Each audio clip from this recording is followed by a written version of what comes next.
don't try to have everything perfect when you're first going out. Just go out and get busy, and then you're going to learn a lot of the things that you're going to need to know down the road.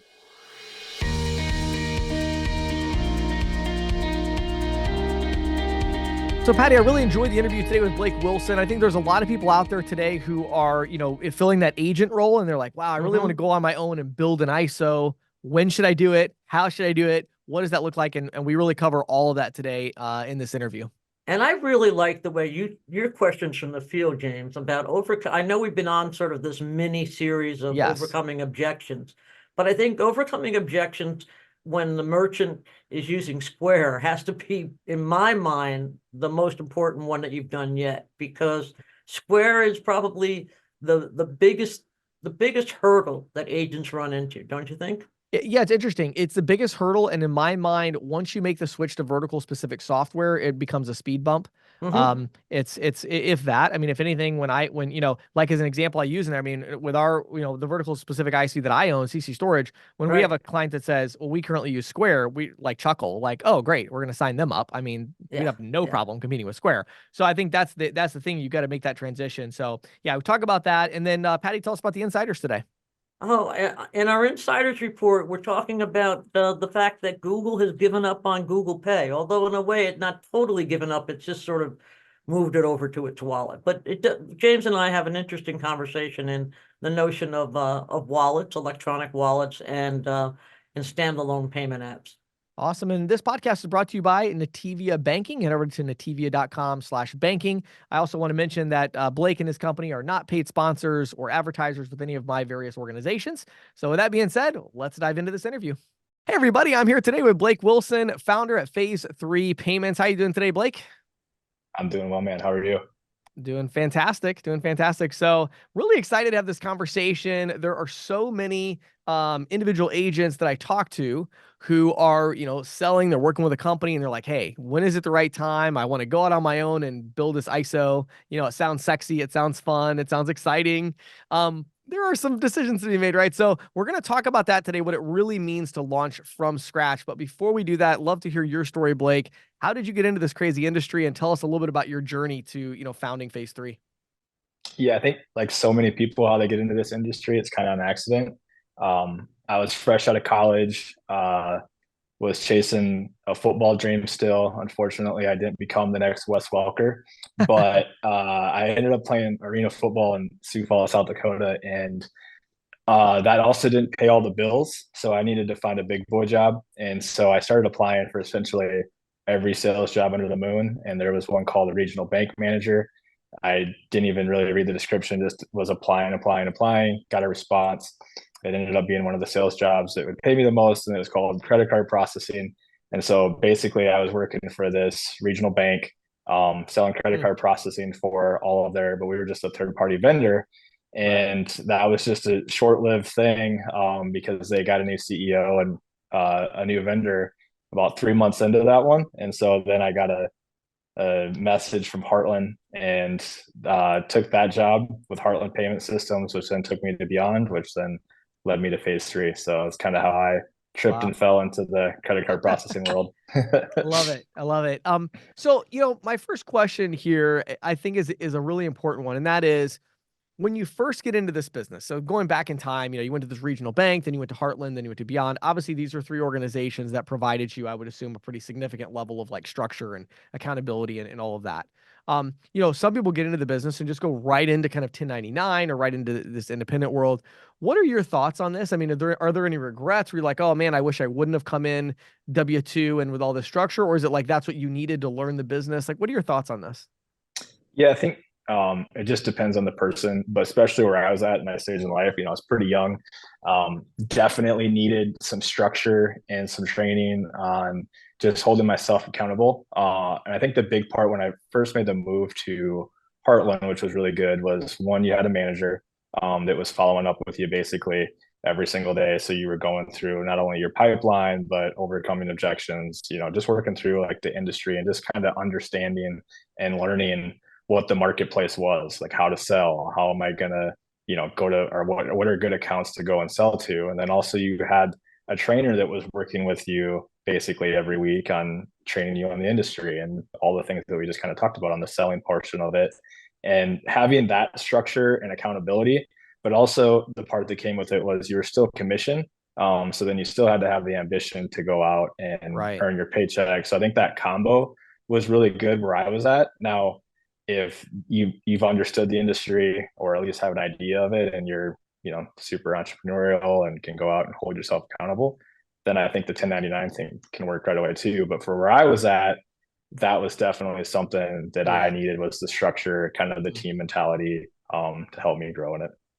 So at what point in this journey did you start to go, wait a minute, maybe I need to be maybe I need to be an entrepreneur, maybe I need to start my own ISO? What was that kind of decision-making process like? Yeah. So, I was at Heartland and then I was like probably a pre-day one guy at Beyond, and kind of saw how, the growth of a new ISO at Mm, Beyond. Now that was yeah, obviously a lot different than how we've grown Phase 3, because right.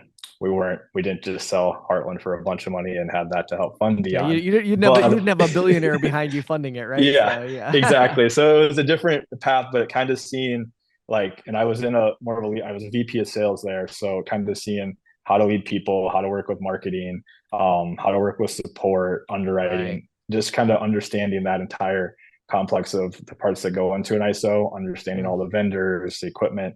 So that really helped me. But then I think, I was about 4 years into Beyond is where I'd seen some other people break off and be successful, and just kind of on how they wanted to build a company, and mm, saw a little bit like, okay, maybe is this something that we want to do? We saw some other regional ISOs in our area. Um, right.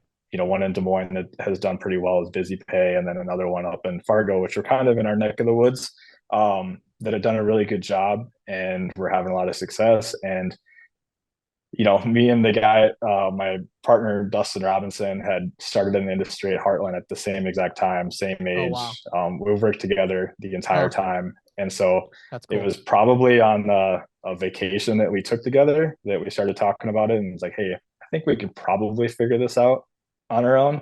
I mean, we know how to sell, we know how to lead people, and there's just a few more things that we might need to learn. But I think that's when it started to creep into our mind, and that Mm. it's something that we want to try out on our own. Yeah, I love it. So my next question is maybe a hard one to answer. I mean, hindsight's 2020, they say, but I don't know about that. A lot Yeah. of times I feel like it's not because you didn't have all the data. But looking back now, how do you feel about the timing of your decision? It's like, do you wish you would have, made that jump sooner? Did you make the jump too soon? Like, any thoughts on that, of the timing of that? Yeah, I think part of it is, like you just said, is, man, maybe instead of going to Beyond right away, we should have just jumped in and started this, in Right. 2017. Um, but like I said, like that's one way of looking at it, and it would have been great, and it'd have been super easy. But we would definitely wouldn't have known everything that we knew after if we wouldn't Exactly. experience the Beyond venture. But I think the timing for us was actually pretty good.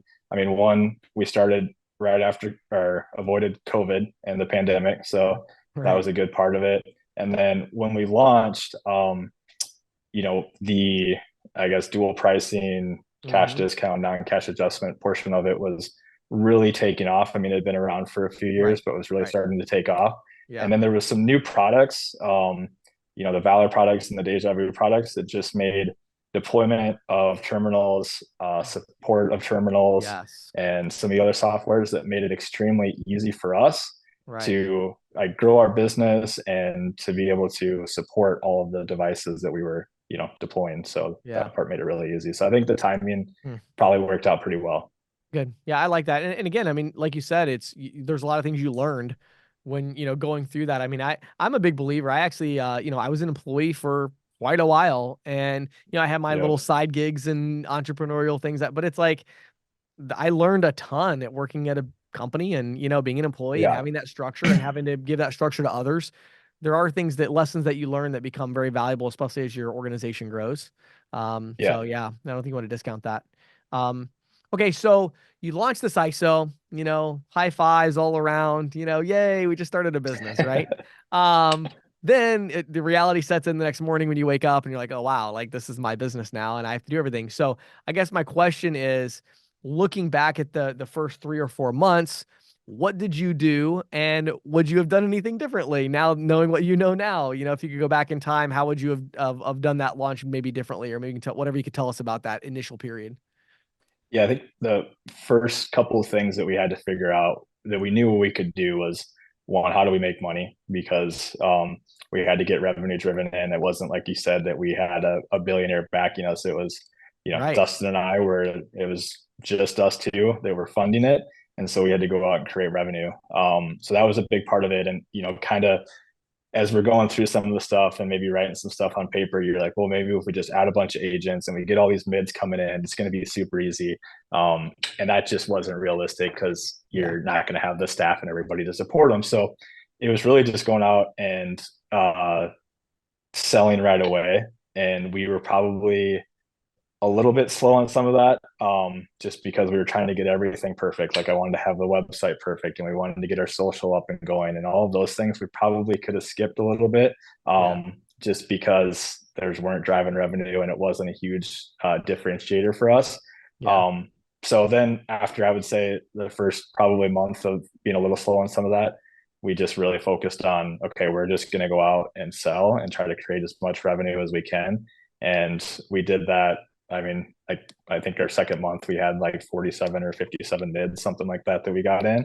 And we knew that if we were going out and selling it with the hardware that we trusted and we understood that we'd be able to support our customers properly, and that we were probably going to get better accounts right away too, larger ones, versus having, some agents that maybe aren't, fully, they're not an industry vet, so they don't know what a good and a bad account is. So those are things that we just had to work on right away. But yeah, I mean, there wasn't anything that we would change a lot. It was just, I would say the bigger things would be, don't try to have everything perfect when you're first going out.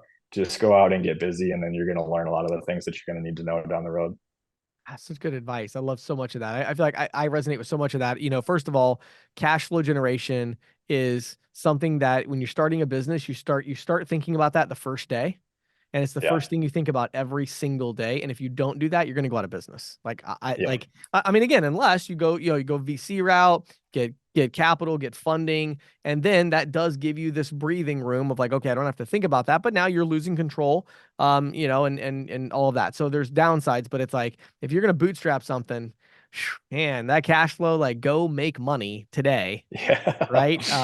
And that's, and unfortunately, it'd be great to say, oh, like, you can do one thing at a time, but you can't. You're starting a business. So you go make money, then you come back, and then you do everything else. And right. Exactly. You do everything. And the other part was, we were, there was so many new products kind of right when we launched too, which was, and it was like Valor was just coming out. And so we were like one of the day one Valor guys.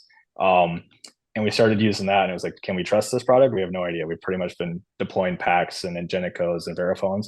Right. And so it was good for us to like be able to deploy those, understand like the pros and cons of them. So then when we did have sales reps come on, that we can properly let them know and expectations of everything that's going to pop up with some of these devices and software.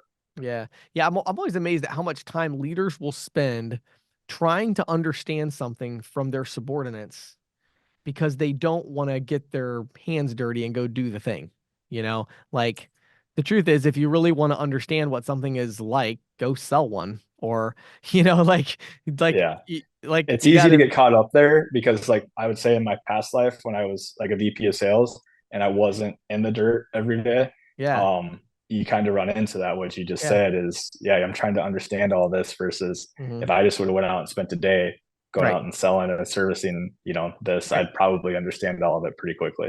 Yeah, you learn as a leader, like the longer you're leading people, the more you start to understand how filtered the information is that reaches you, right? Yep. Because even if it's like, well, I'm dealing directly with the person doing the work, well, that doesn't matter. That person doesn't want to get fired. Yeah. So they're not going to tell you. Think they're going to tell you everything? Like, no, and so when you accept, and it's like, well, that I've talked to the person doing the work, and they're telling me that they can only get, the most that can possibly be done is 1 or 2 sales a week. Well, you think they're going to tell you that they spend 4 hours a day on Facebook? Yeah. No. Like, until you go out there and in 1 week you close 7, and then you come back and say, no, you can close 7. I just did it. And then it's like, oh, like, like, so as a leader, I think, you got to be, and again, even a higher level, I think a lot of times it's like, oh, I have all of these employees. Okay, that's fine. You can still dig back in. You can still go to that person on the very front lines and work with them for 2 days and get an understanding of how your middle manager is doing, like, so Yeah. I don't know. I'm a big believer in that. So that definitely resonates with me. I think it's, you gotta be on the front lines to understand what's happening. Yeah. No, I agree with that 100%. Okay, so I want to talk about choosing a partner, right? So, well, actually, you know what? Let's start with two different partnerships. Let's start with your business partner.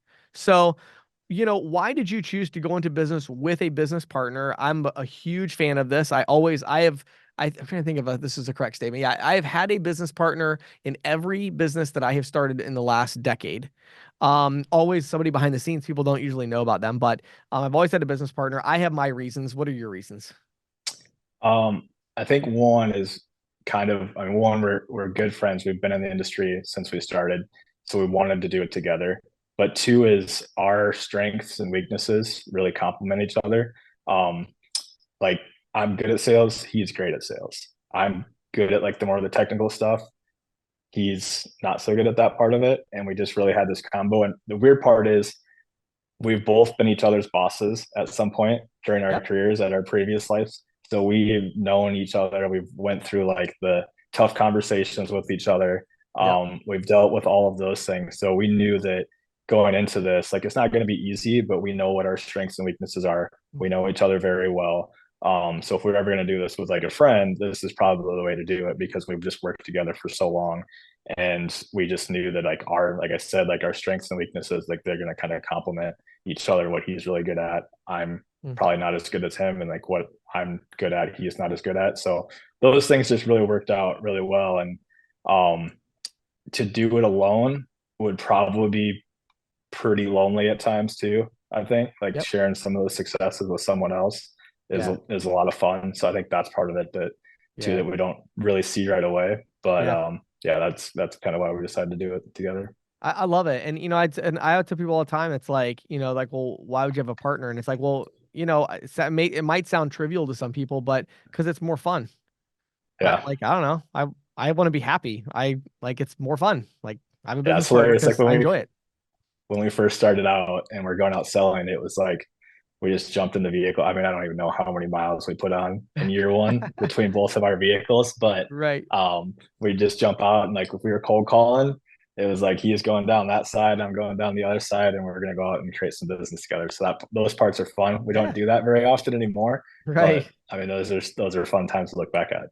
Yeah. And it's like, and if he wasn't on the other side of that street, how many days would you have cut out a little earlier? Would you have Yeah, taken a little breather, spent a little more time in the car listening to a radio? Like, right? You know what I mean? yeah, We're not, that's not saying we're lazy. It's human nature. Like somebody's on the yep. other side of the street. I'm going to keep going because they're going to keep going, or There's like a competition part of it too. yeah. So yeah, Yeah, and I yeah, think it does. I think it can be almost a replacement for some of the structure that you get in a larger organization where you have this partner and it's like, I'm at work by 9 o'clock in the morning at my office because there's other people who work here.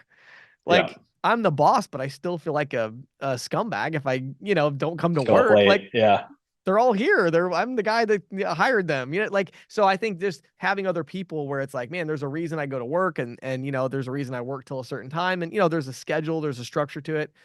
So yeah, I think there's a lot of people out there who don't even realize it, but they have a friend or a family member who they just love them. They have the great time with them. They get along really well, and they're very different, and yeah. they have never even thought about becoming a business partner with that person, but it actually might be a lot of fun and everything like that. So I think that's cool. Okay, so now let's talk about the other partnerships though. So now let's talk about these external partners. So obviously you guys are not a full service provider. So you're an ISO. So you have to have upstream partners to do various things. We've already talked about Valor and others that you worked with. Talk about that decision. What advice would you give, especially for the processing partner, that sort of thing? What advice would you give to somebody starting an ISO in terms of what to look for and how to create that upstream partnership? Yes, I think first off was expectations of not if you're going to go into it, you're probably not going to be a full service provider right away unless you have a bunch of money backing you. Yes. And so part of it for us was what are we comfortable with?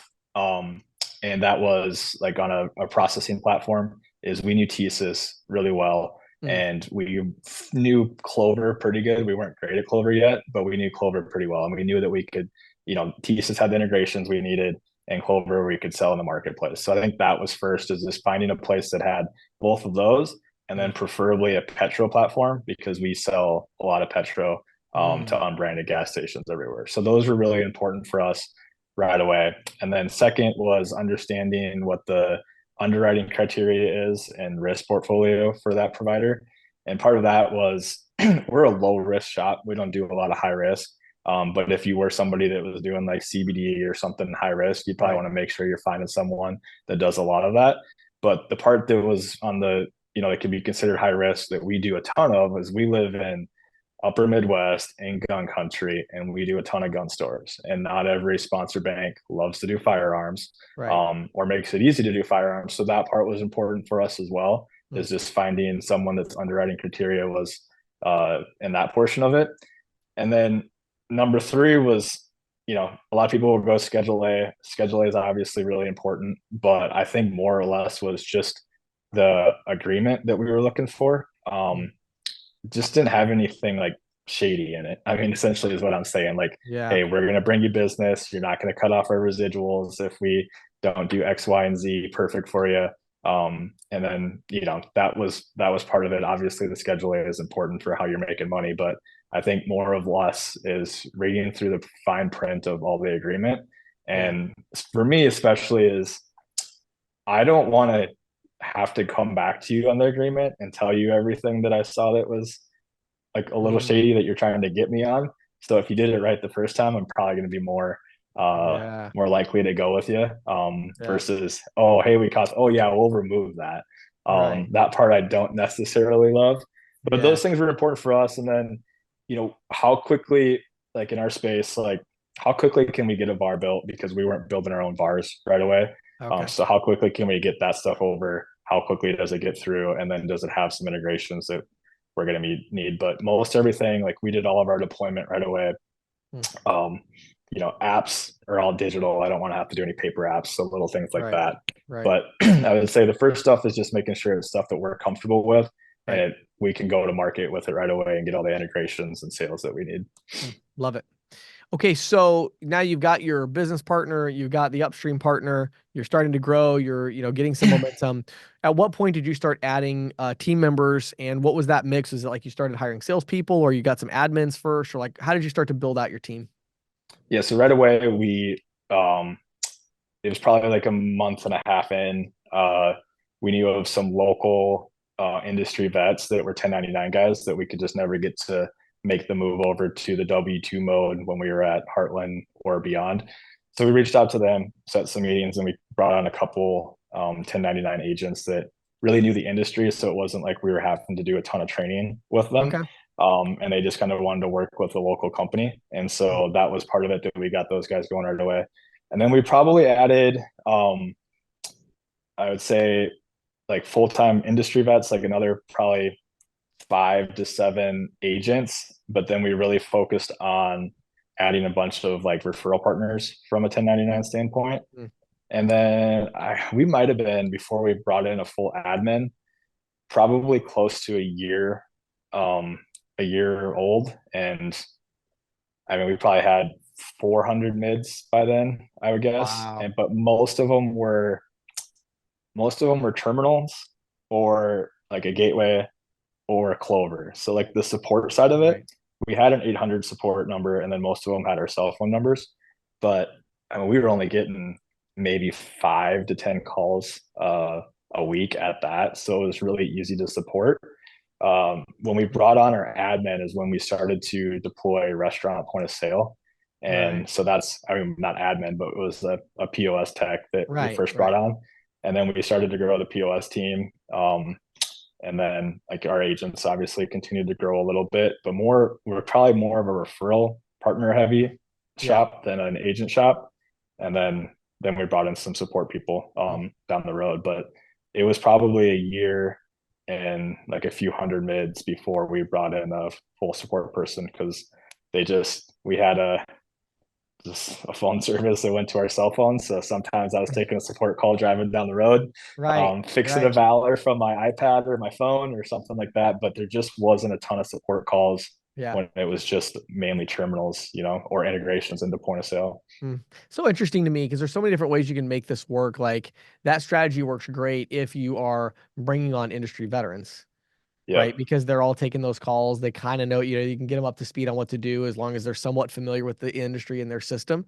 And then, Yep. and that can work great. You know what I mean? And so that's pretty cool. Okay. So last question I have for you is, what do you see in the market today as somebody who's, maybe not totally on the front lines anymore, but, very close to the front lines and all of that?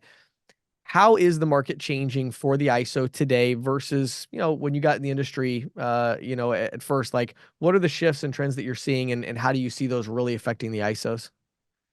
Yeah, I think the bigger part that we see anymore is, I mean, we used to do when I first started at Heartland is I was integrating into all different softwares and point of sales just by using either the Heartland platform or the TSYS platform, to get integrated into, whether it's an Aloha or maybe I'm using auth.net to integrate into some software. Um, Now it seems like if we're not deploying our own software, um, they probably already have their own payments set up. Either the ISV is now an ISO as well, or the ISO is now an ISV. So I think a big part of where the industry is going is kind of that space is either the ISV is going to also become an ISO, or the ISO is going to be buying these ISVs, and then also becoming, having to learn how to deploy, implement, and Yep. develop these softwares. And I think that's a big portion of it because it's so rare anymore. I remember always going to, like, we had a website that we go and look up integrations for softwares. Like, how do we plug into this one? Right. And anymore, it's so hard because those might still exist, but they have their own payments team and they make a ton of incentives how to, do Yep. payments with XYZ software. So I think just understanding that part of it is, if we're going to get into a certain vertical, you better have either a specific software partner or you better be able to develop one or buy one and support it that way. So, because I think that's going to be bigger, one of the big competitions. But also at the end of the day, I think a big portion of what we've seen for a lot of ISOs is the relationship portion of it still matters when you're going out and selling to these small to medium sized businesses. Yes. So, in terminals, I don't think are going to go away, like that mechanic No. shop. There might be some that are going to be using, some sort of software, but there's still going to be the guy that's going to have an inch of grease on his credit card terminal 10 years down the road. And 100%. so I don't think terminals are going anywhere, but I think in some of these verticals is you really going to have to start to understand software and not just being the credit card processing guy anymore. Yeah, I love that. I love that thought process. Like, I was thinking of a couple stories when you're saying that. I was thinking about, I'll never forget the first time that I reached out to a point of sale company that I hadn't heard of before, but but I saw Yeah. that they integrated with a gateway that I worked with, and Yep. so I reached out. This would have been, I don't know, 8 years ago or something. And they're like, yeah, we do the integration. There's a $450 fee, and then we charge 10 cents per transaction if you don't use. And I was like, for what? Like, what do you mean? Why would you do that?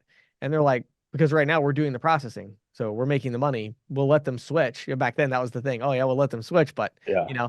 and so, yeah, it's insane. Now I think that's really interesting. I love that. I love the idea too of the terminal side. It's like, the question where I think everybody should be able to agree is, will there be less merchants using a standalone terminal in 5 years than there are today? Yes. Yep. Right? Will it, so it's not going to, but will there be some merchants using a terminal, some significant percentage using a terminal in 5 years? Yes.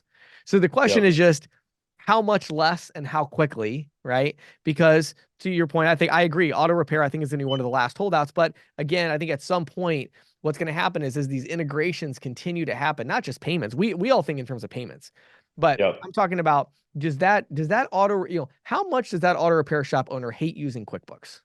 Right, for Yep. accounting? Because however much he hates that, when the ISV in 12 months, an ISV is going to reach out to that guy and say, hey, when you use ours, you can cancel your QuickBooks because we have a special accounting plugin for auto mechanics, and it's $10 a month and everything automatically syncs with it. So you don't have to do anything. You just print your reports. Yep. There's going to be something like that for that business where they're going to say, oh, well, that's a pain point for me that I'm willing to consider. And so I think when and again, it could be payroll, insurance, things that we couldn't even imagine, because it's like all these individual verticals that each have their own little pain points. So I think as we see that play out, it's going to be very interesting to see what percentage of businesses still use the terminal, right? Because there will be. But yeah, I agree with you 100%. Yeah. There's a lot of people that they don't want the tech, they like, I got my terminal, it works, leave me alone, Yeah, you go in there, they still have like a T7 Plus from 20 years ago. But right. Yeah, absolutely. Blake, it's been No. awesome having you on the podcast, man. I really love your perspective. I think it's been a value add to our audience. For those that maybe just want to connect or follow you in some way or connect with you, where would you send them to learn more about you and your company? Yeah, you can we're on LinkedIn, or just find me on LinkedIn at Blake Wilson. Or my email is blake@phase3payments.com. Shoot me an email. Yeah, appreciate you having me on. Awesome. Thanks, Blake. Have a great day. Hey, everybody. We're here with Vlad Sadovsky, CEO at Nativia and sponsor of the Merchant Sales Podcast. He's got an announcement for us this week. What have you got for us, Vlad?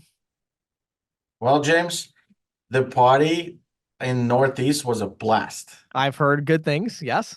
Food was great. Beer pong was phenomenal. I think that lots of people enjoyed it.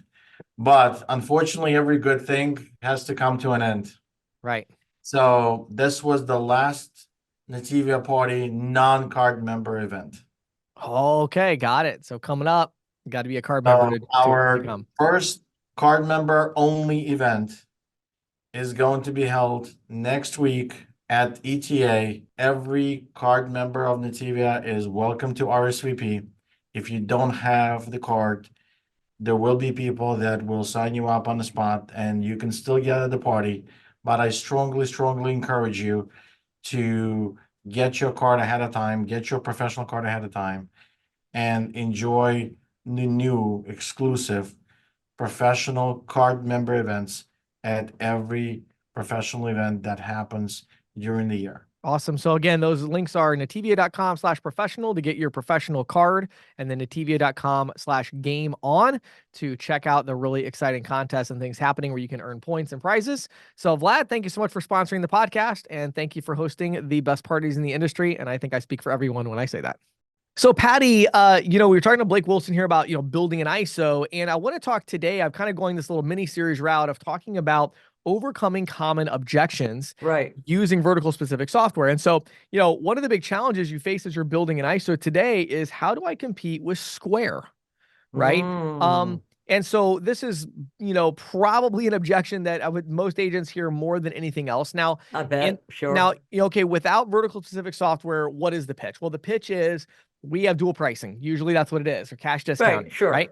And we can undercut you even without dual pricing in most cases. Right, exactly. Right. So it's cost savings. But the problem with that is that was somewhat effective. It's never been very effective, but it was somewhat effective when Square's technology was just atrocious. Right. Right. And it was it's not anymore. And it's not anymore. It's very good. Very, very, very good. In other words, when I say that, what I mean is there are features that these merchants are using that are part of Square's suite of services and solutions. Right. So as a result of that, it's a little more tricky. You can't just say, I'm going to save you money and switch them over. So now if you have vertical specific software with a dual pricing built into it, and I have a lot of experience making this pitch myself and my team with CC Storage, where we call self-storage property owners all the time that are using Square to manage their self-storage property, and as far as billing customers, things.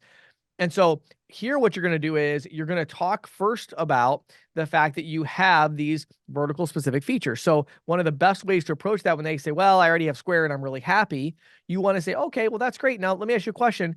Do they have X? Now, X in this case needs to be an integration or a very specific feature to that vertical. And as an example, again, with like going back to my own situation with self-storage, we would ask and say, now Square, last time we checked, they don't provide you with an interactive site map. They also don't have any gate integrations to the actual physical gate that your clients come in and out of to go in the facility. And it's like, well, no, we don't have any gate. We don't have any security because we don't have that built in. And no, we don't have a site map. And it's like, okay, do your customers have a portal they can log into to add their payment method and view their invoices and all that? No, they don't have that either. Right. So all of a sudden it becomes very easy to compete with Square from that perspective because like a feature function perspective, right? Yeah, and you're like, well, I have, we have anything you're doing in Square, we do it and we do it better for our vertical, and we have all these other features on top of that. And we have all these others, right? Then you get into and they say, well, how much does it cost? And now you get into dual pricing. So now you use dual pricing as a way to justify the investment in the software and the rationale to really make the switch. So now you're using that more as a way to kind of overcome that final hurdle and say, well, great news is, in addition to everything I just described to you about our feature set, it actually is going to cost you far less than what you're paying now as Square, because even though we may have a $99 a month software fee or whatever it is, right? But right now, whatever you're paying in payment processing fees with us, your net cost is going to be zero because our system has compliant dual pricing built in. So now we're giving you all these great features. We're giving your customers a fantastic experience, much better than they have today, much more convenient. But we are going to have that difference, pricing of cash and card, and our system is going to implement that for you. And then as a result of that, there's no payment processing cost at the end of the month for you. So with all of that in mind, the next step is a demo. And again, we do our alternate advance today or tomorrow. And so, yeah, again, going to that demo. So competing with Square, what I find so interesting is if you're having a hard time competing with Square right now, I promise that you're not selling vertical specific software. Square is actually in a very vulnerable strategic position right now. And they realize that they're moving very quickly. If you look at the acquisitions they're making and the features that they're developing, but they're actually in a very vulnerable position right now. The only reason that they're not having significant, market share issues is that the vertical specific ISV market isn't mature enough to understand how to actually go get that vertical. But they are in a vulnerable position. And so if you really want to dominate and you're like, boy, I'm really, every time I walk in and see Square, I know I'm going to have a hard time. Well, then you're not selling vertical specific solutions. You need to find a good partner to go after that vertical, walk in and, oh, you have Square. Oh my goodness. So many of my clients, I moved over from Square because they didn't have X, Y, and Z. Right. What are your thoughts on that? Very easy. And then again, use dual pricing to kind of bring it over the line. So there's a little tip for you today to overcome how to compete with Square, but again, using vertical specific software. Great advice. Thanks, James. Google has thrown in the towel on Google Pay. Really? Yes, it has. The company announced in a press release and a blog post that the option will sunset on June 4th, although it will continue to support its wallet product, which it says is a lot more popular. Google Pay has been an also-ran behind Apple Pay, debuting almost 4 years after Apple Pay was introduced, and has gone through several iterations in the ensuing 10 years. But Google Wallet has feet. It doesn't, even though it doesn't support sending or receiving money, nor does it provide cash back on purchases, as was the case with Google Pay, it has the tap and pay application. Right. That's all people care about. And that's all people seem to care about anymore. Right. It can be used, and it also can be used to store credit and debit cards, loyalty cards, transit passes, and other important documents like government IDs. And as a friend of mine pointed out not long ago, I was able to put my COVID card in. Right. Google says it's shifting focus to other areas, such as making Chrome autofill operate more efficiently and expanding the types of passes and IDs that can be stored in a wallet. But Google Pay just wasn't doing it. Well, and I'll tell you the interesting thing to me, and maybe I misunderstood kind of how this all was structured, but my understanding of it is that Google Wallet is actually much more in alignment with what Apple Pay actually does, whereas Google Pay is more like the Apple Card. It's you're kind of right there. Yeah, it's like the Apple Card, only it's not quite a card. Right. It's in other words, but it has no more functionality than actually making a card type payment. Right. So in other words, if I want to pay, and again, I'm an iPhone user, so I'm not as educated on this, but it's like, if I want to pay with my Android phone, I need Google Wallet, and then Google Pay is something I can have in my Google Wallet that's like a payment method, right? That I can use with. And that's how they're trying to make it all come together. And that, and so to me, I think that's a good move because ultimately it's like, they got started too late for their payment method, but the idea of do Android users want to be able to pay using their phone? Yes. But they just want to store their Capital One card or whatever it is in their Google Wallet and then use that at the register when they tap and pay with their phone. Right. Is that, And did I get it? I that's think, is that basically right? the way it's going. So Okay. so in a way, it's Google once again being an also ran. Oh, you're right. They've had a little bit of a struggle. Well, and again, I think Android is a very, very powerful, obviously, network, but It is. As an Android person, I will say that because, Yeah. you know, but by the same token, I was in the store earlier today. I had to go to one of these postal type stores, Mhm. and I just look at the guy in front of me. I'm like, did you just use your wrist to make that payment? Yeah. He's like, yeah. And that is one thing that Apple does have on everybody else.